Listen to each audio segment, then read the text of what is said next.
episode 3 of the final season of My Hero Academia has to be the best episode of the series yet, right? From start to finish, I was cackling the same way Bakugo did during this episode once he discovered just how fast he could move. And I understand that there's a thing called recency bias, but this episode was still ridiculously good. And it seems I'm not the only one who thinks so, because last time I checked, this episode had a rating of 9.8 on IMDb, which is the same rating as episode 11 of season 3, also known as the highest rated MHA episode ever. Which is also symbolic because both these episodes showed heroes fighting against All for One, only in season 3 it was All Might, and in season 8 it's Bakugo, someone All Might has passed his torch to. The animation in this episode was gorgeous from start to finish. I've seen a lot of people call it movie quality, and while I agree, I also believe it was even better than the movies in some ways. MHA movies, as well as some other shows and anime movies, sometimes run into a problem where the animation gets so crazy that it becomes hard to follow. And while I still appreciate animation sequences like that, purely from artistic side of things, I am so glad that the animation in episode 3 of season 8 was crazy without getting too crazy, you know? Every single frame felt purposeful, and the action was easy to follow. And not just the action. The quieter moments of the episode got equal attention. But let's take a step back. As always, I'll go through the episode and break it down mostly in order. If you're new here, hi, I am Jem, and I've read the entire MHA manga, but don't worry, I won't spoil any of the future events. I am here to review the episodes just as they are, because even if I know the end of the story, I'm still experiencing the anime adaptation for the first time, just like all of you. With all of that said, let's begin. The first thing is that we get an updated opening. I think most people expected the opening to change at some point, but what surprised me the most was that not only did we get 3 new scenes that showed Bakugo, but they also added some new material from the fight between Izuku and Shigaraki. That makes me think that they actually might keep changing the opening over the course of the whole season. This is the final season of a pretty massive story, so it would make sense to go all out, plus Ultra style. Then the actual episode starts and the first shot we get is a pretty graphic scene where All for One continues slowly ripping All Might in half. I'll be honest, while I usually find the art in the manga more brutal looking, in this specific scene, with sound added to it, the anime really surprised me with how horrible they made that short scene feel. Luckily, that was the last scene in the episode where the viewers felt anything other than great. One of the first lines in episode 1 of this season is brought back here. The wind was blowing. And over the course of this episode, we are slowly revealed its exact meaning. The story talks about a wind of change, made possible by everyone's contributions, however small they might be. Just like last episode, we jump around to different places of the world where people are watching the fight unfold with varying degrees of interest, from ignorance to deep investment. And I love that every single person is portrayed as important here. We keep seeing consistent visuals of leaves flying in the wind, as well as people's breath and words being caught in that wind. And those same visuals also surround Bakugo as leaves fly around him and we see him exhale in preparation for what's to come. What I'm trying to say is that, so far, this season has insanely good visual identity. Each episode is filled with symbolism and strong themes, and everything feels multi-layered. Last episode, we could talk about the lights and everything they mean, while this episode, the visual glue that ties the episode together is that strong wind. Another big thing that applies to the episode as a whole is how many callbacks we see. The next scene after seeing the situation around the world also starts with a callback, this time to season 7, when Meryl said the world can change with the power of one person. Last season, she said that line in the context of talking about the butterfly effect, and in this episode, we actually get to see that effect in action. While I'm still on the topic of callbacks, I want to address one thing. I've seen people complain about the amount of flashbacks in this episode, saying how they wished we could have gotten all action with no interruption. While I understand that point of view, MHA was never about action and hype alone. MHA was always about the meaning and emotion behind the action scenes. Let's look at episode 11 of season 3 that I've mentioned earlier. People often call it the best fight of the series, but if you really break it down, it was just a few attacks from All for One, a few punches from All Might, and that's it. What made that episode so great wasn't the action, but everything surrounding that action. So going back to the final season, yes, there are a lot of flashbacks, but I believe every single scene is well placed and feels purposeful. Just like the next scene. We are reminded of Meryl's words in season 7, how one person can change the world, and then we jump into action where we see Bakugo, with assistance from Izuku, do exactly that. And you can argue that Bakugo only saved All Might, that he didn't change the world, but we've already seen how much All Might means to the world. His death would have changed everything. So by saving him, Bakugo also changed the world. After Meryl's words, we see Bakugo and Izuku jump into action. No words, no signs, just a single glance was enough for both of them to understand each other. These two have come such a long way from constant miscommunication and failing to understand the other to now working together perfectly even without words.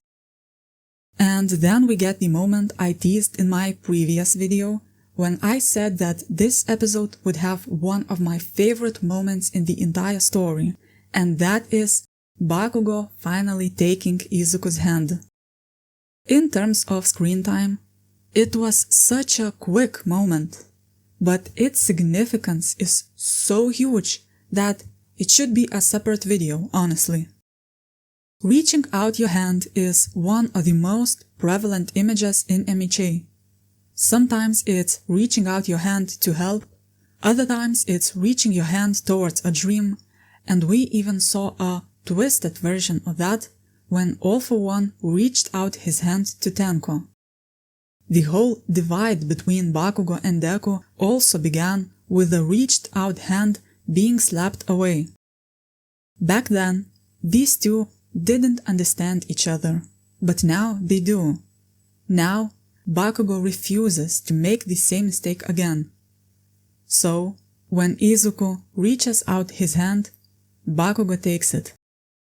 The best part is that the episode later addresses that directly when All for One compares this moment to the moment when Kudo reached his hand out to Yoichi. All problems All for One now has started with that single moment, and now, after a similar moment, he once again seems to be in huge trouble.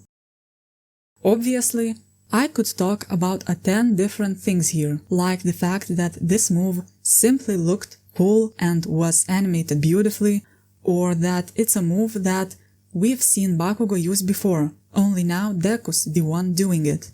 But the main thing, in my opinion, is the symbolism behind finally taking that hand.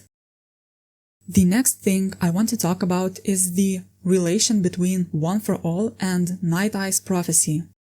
One for All, from the beginning, was described as this power that is spun together by the efforts of its users. In Season 6, as well as Season 7, we've seen that concept being expanded and put into words by Hawks. One for All is the power that unites people towards the same dream. It was even visualized with those beautiful golden threads spinning together into one. In this episode, that visual is brought back, only now those threads are multicolored and they converge on Bakugo instead. While it's similar to how the quirk of One for All was always visualized, what's also similar is the explanation behind changing Night Eye's prophecy. When you have a strong vision with no room for doubt, when everyone contributes in any way they can, when all that energy converges into one place, the future can be changed. And that explanation sounds just like description of One for All, because in this story, One for All isn't just a quirk. It's a broader idea that can be applied by everyone. I've already mentioned how the visuals in this episode were outstanding, but I want to point out one specific detail, and that is the sequence where we saw everyone's reflections on the screen with the live stream of the fight. This was visualized differently in the manga, and while I loved how it was done there, I think the anime did a fantastic job adapting that idea to screen. As Bakugo flies to All Might, he remembers his breakdown in Season 3 and how he thought that he was the one who ended All Might. Now, by being the one who saves All Might, Bakugo finally redeems himself. Obviously, objectively speaking, there was no need for redemption when it wasn't his fault in the first place, but Bakugo redeemed himself in his own eyes, and that's the only thing that matters. He moved on from his guilt, from all the things that were weighting him down all this time, and he finally became the hero he always wanted to be. And the first thing Bakugo said since waking up was, "We'll win." Not "I'll win." We'll win. This is the same Bakugo we've always known, and yet this is a completely new person at the same time. I know that Bakugo's death is a controversial topic, but I want to offer a different point of view. It wasn't just a literal death.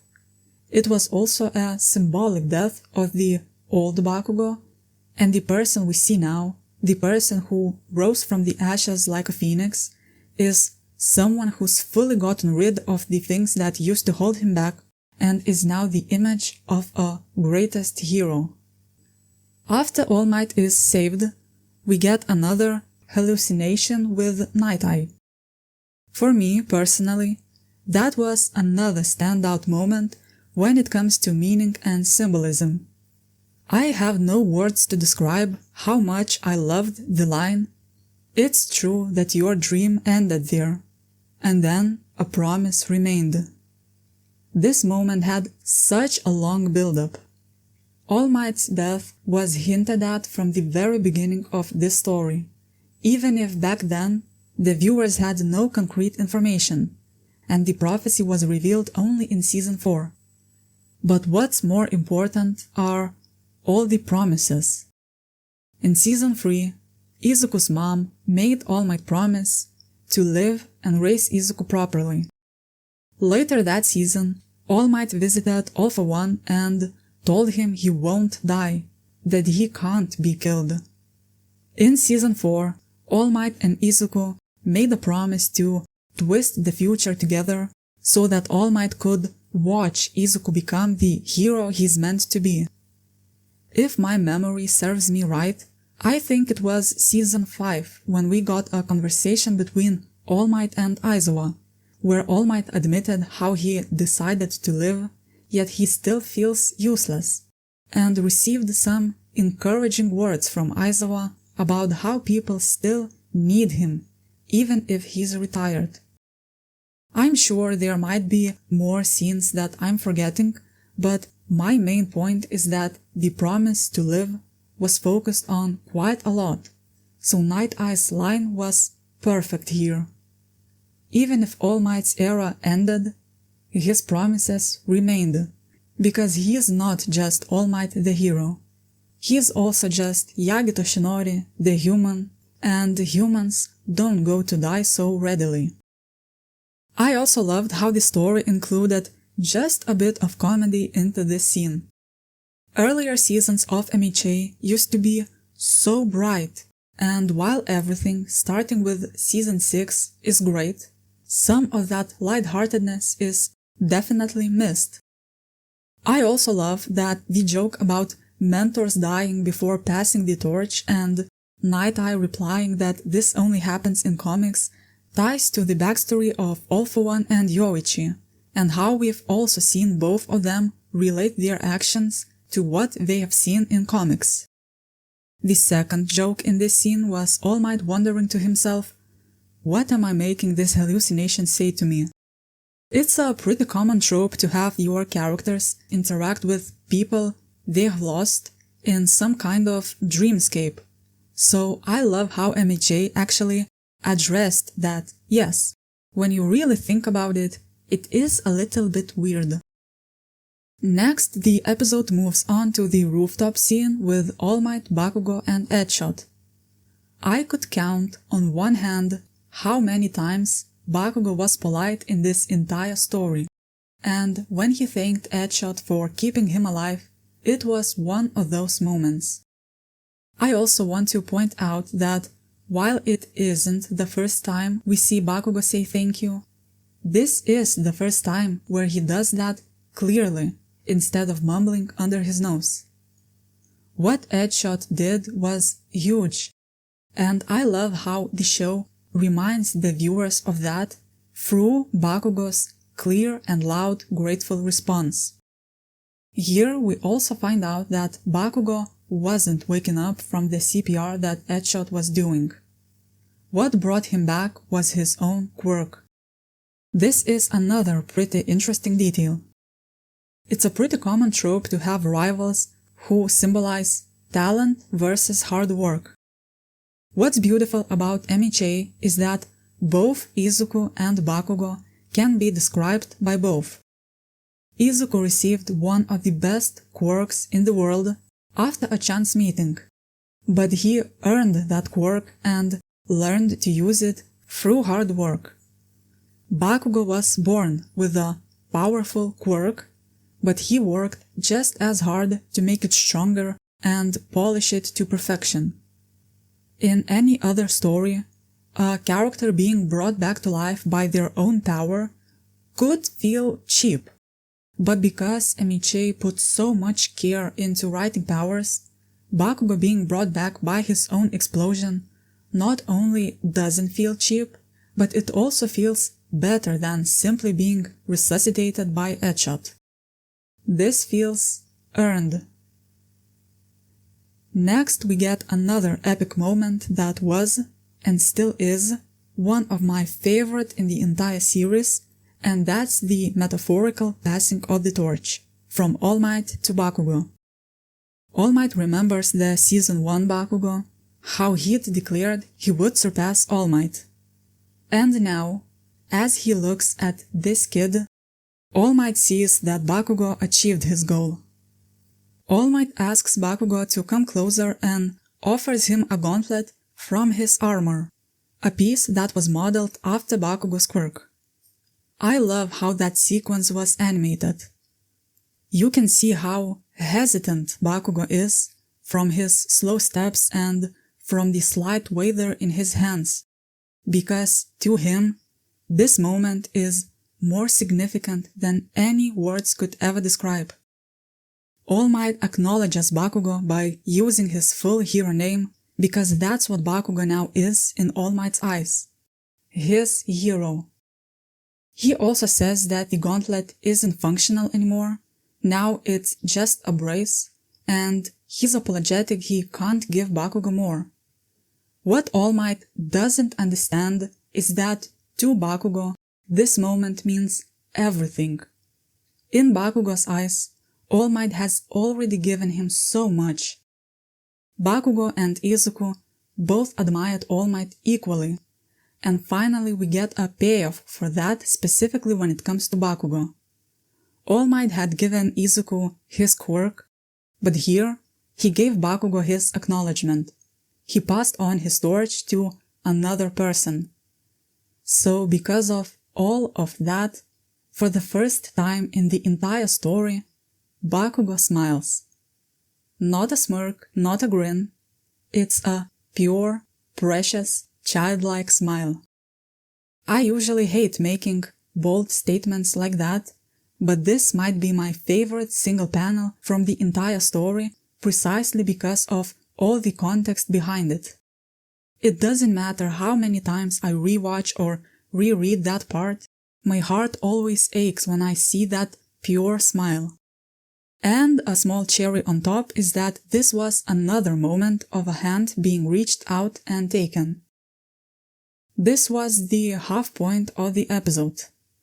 The second half is more about the action, so I promise I'll yap a little bit less. First, we see how frustrated All For One is getting. I love how it parallels how Shigaraki was in early days of the story.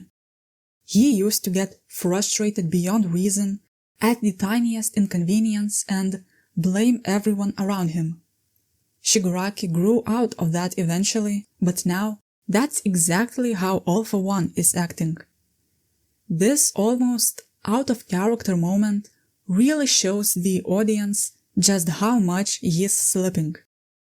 And then, literally out of nowhere, Bakugo shows up right in front of his face and declares that he is the final boss. First of all, I love the spin bnha did on this phrase, where the final boss is not the villain, but the hero. But even more importantly, All For One's mind immediately goes to the memory of Kudo. When the second user was first shown, everyone had the same idea, that he looks like an older Bakugo with a different color palette. And in this fight, All For One starts seeing it too, to the point where he even refers to Bakugo as Kudo. This connection was one of the most interesting additions to the manga, and also an intriguing little mystery when I was first reading it. So I'm really curious to hear the thoughts from people who are experiencing this arc for the first time through anime. But I'm jumping ahead a bit, so let's go back to the episode where we left off. We get a quick summary about the other battlefields, and it ends with us checking in with Izuku. While All Might and Bakugo stuff was epic in the first 3 episodes of this season, let's not forget that the battle of our protagonist is also in progress. I adore how the anime pretty much animated that scene just as it was in the manga, with the page split into 4 parts. It really feels like a promise that both fights will be incredible. After that, we see All For One trying to get away from Bakugo and reach Shigaraki, as he calls Bakugo a pebble. If you watch this show in dub, you probably missed that connection, because the dub made early seasons Bakugo always call Izuku a bug, but in the subbed version, as well as the manga, he always called him a pebble on the side of the road. This seems like a tiny difference in translations, but it still causes the dubbed version to lose some great moments. For example, in Season 4, after Izuku fought Gentle and heroes found him, Gentle tried to give them the excuse that his injuries are because he tripped over a pebble. And since that's how Bakugo had repeatedly called Izuku, we knew that the pebble that Gentle had tripped over was Izuku. Now, in Season 8, this small detail is brought back again, only this time, that pebble is Bakugo himself. I think it's important to point out how this fight mirrors Bakugo and Izuku's relationship. Izuku always chased Bakugo, while Bakugo tried to push him away, called him insignificant, while in reality, he felt threatened by Izuku. Now we see the exact same dynamic. Bakugo is chasing All For One. All For One calls him an insignificant pebble, but we clearly see how much Bakugo is actually rattling him. While I already talked about the animation in the beginning, I still want to single out the sequence that happens next in the episode. In the manga, it was probably a single page or something close to that. In the anime, it ended up being one of the craziest moments. It starts with Bakugo's speech about pain and how it's the thing that will allow him to control his new power, as we see literal fireworks going off all throughout his body. And then the time stops. If you're wondering, those droplets frozen in the air wasn't in the manga, and it was such a brilliant decision to add them in the anime to illustrate just how fast Bakugo now is. All For One always had a massive head start throughout this fight, yet Bakugo keeps catching up to him like it's nothing. So adding the droplets was a brilliant directing choice. Next, this incredible animation sequence continues as we see some fireworks, then Bakugo flying so fast that he can't stop and starts skipping over the road, then Bakugo cackling like a maniac because of that, before he finally slams into the building, and it's probably the only time you can see a hero, not a villain, slam into a concrete building and feel happy about it. The funniest part about that was that even All For One looked at him and thought, what's wrong with him? We also get a beautiful callback to Bakugo asking if he can still catch up to Izuku, where now he feels like he can even get ahead.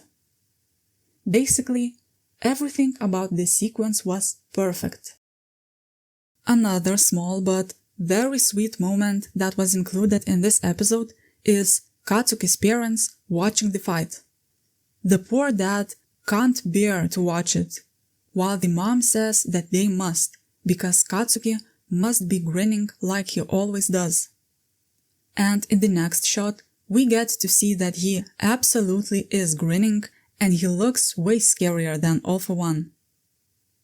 We get some more stunning animation. I loved how every droplet reflected Bakugo's silhouette. That was such a cool shot. Before Season 8 began airing, I did a video about things I wanted anime adaptation to do, and one of the points I made was about giving proper attention to this fight, and Studio Bones really blew me away with everything they did. The episode nears to an end with All For One's flashback to Kudo. I already spoke about it earlier, and I know I'll bring it up in the future videos, but I love the story finally tackling the obvious similarity between Kudo and Bakugo. The visual of reaching out a hand is brought back again, and the transition between the hands of Yoichi and Kudo to the hands of Izuku and Bakugo was a great editing moment.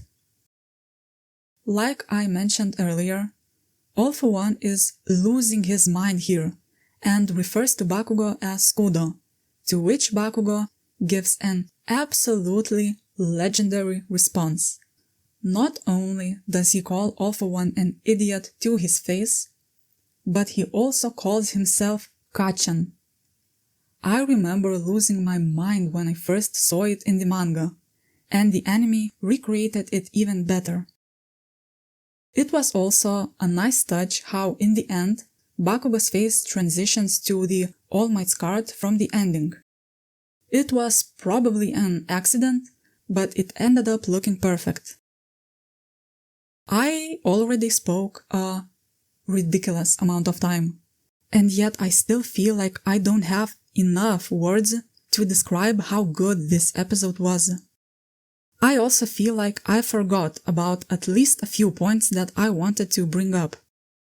And the funniest thing is, While I would give this episode a 10 out of 10, I am not so sure there won't be an even better episode in the near future. I'm really happy about everything that Season 8 is bringing us so far, and I have very high hopes that it will continue. But even if it won't continue, and this episode was, as young people say nowadays, the peak of MHA, I'm still perfectly happy. If you are still here, thank you. You are amazing. But that's all for my thoughts this week. Please share your own thoughts in the comments, and if you are interested, you can subscribe and I'll see you next week for the review of episode 4.